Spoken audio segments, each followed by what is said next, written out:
आज की कहानी है, यदि मेरे ठाकुर को कीर्तन पसंद है तो मैं अधिक से अधिक समय नाम कीर्तन ही करूंगा। एक शांतिपुर नाम का गांव था। उस गांव में एक मछुआरा रहता था। उसका नाम दमना था। वो बहुत ईमानदार था। वो भगवान के नाम कीर्तन में मस्त रहता था।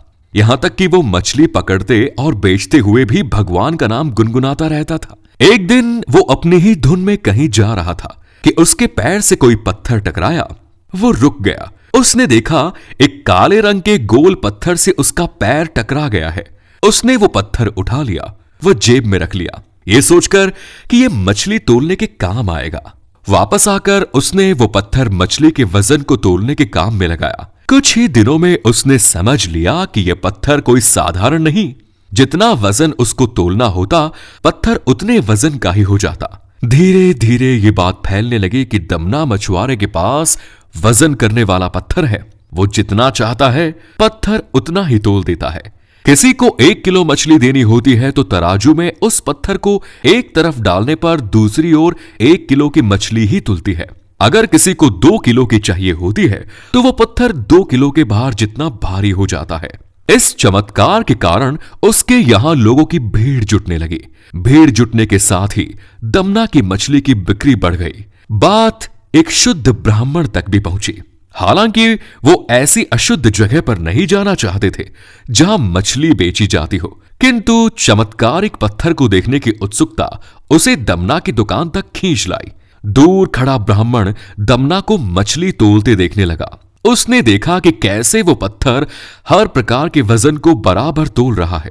ध्यान से देखने पर उसके शरीर के रोंगटे खड़े हो गए। भीड़ के छटने के बाद ब्राह्मण दमना के पास गया। ब्राह्मण को सामने खड़ा देख दमना प्रसन्न भी हुआ और आश्चर्यचकित भी। बड़ी नम्रता से दमना ने ब्राह्मण को बैठने के लिए स्थान दिया और पूछा कि वो उनकी क्या सेवा करे।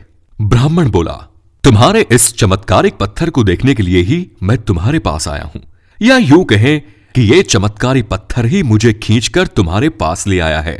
बातों ही बातों में उन्होंने दमना को बताया कि जिसे पत्थर समझकर वो मछली तोल रहा है, वास्तव में वो शालिग्राम जी है, जो कि भगवान का स्वरूप होता है। शालिग्राम जी को इस तरह मछलियों के बीच में रखना व उनको तोलना बहुत बड़ा पाप है। दमना बड़ी ही सरल प्रकृति का भक्त था। ब्राह्मण की बात सुनकर उसे लगा कि अनजाने में मैं तो बहुत पाप कर रहा हूं। अनुनय विनय करके सदना ने वो शालिग्राम उन ब्राह्मण को दे दिया और कहा, आप तो ब्राह्मण हैं, अतः आप ही इनकी सेवा परिचर्चा करके इन्हें प्रसन्न करें। मेरे योग्य कुछ सेवा हो तो मुझे अवश्य बताएं। ब्राह्मण उस शालिग्राम शिला को बहुत सम्मान से घर ले आए। घर आकर उन्होंने श्री शालिग्राम को स्नान करवाया, पंचामृत से अभिषेक किया व पूजा अर्चना आरंभ कर दी।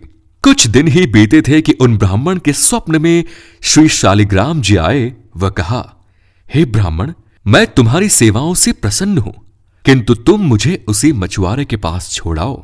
स्वप्न में ही ब्राह्मण ने कारण पूछा तो उत्तर मिला, तुम मेरी पूजा अर्चना करते हो, मुझे अच्छा लगता है, परंतु जो भक्त मेरे नाम का गुणगान कीर्तन करते हैं उनको मैं अपने आप को भी बेच देता हूं। सदना तुम्हारी तरह मेरा अर्चन नहीं करता, परंतु वो हर समय मेरा नाम गुनगुनाता रहता है, जो कि मुझे अच्छा लगता है, इसलिए तो मैं उसके पास गया था।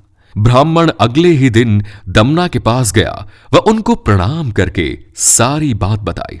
वह श्री शालिग्राम जी को उन्हें सौंप दिया। ब्राह्मण की बात सुनकर दमना की आंखों में आंसू आ गए। मन ही मन उन्होंने मछली पकड़ने और बेचने के कार्य को तिलांजलि देने की सोची और निश्चय किया कि यदि मेरे ठाकुर को कीर्तन पसंद है तो मैं अधिक से अधिक समय नाम कीर्तन ही करूंगा। दोस्तों, कहानी को अगर आप पढ़ना चाहते हैं हमारे व्लॉग पर तो आप जा सकते हैं ज्ञानबाजार.com पर और वहां से आप कहानी पढ़ सकते हैं। धन्यवाद।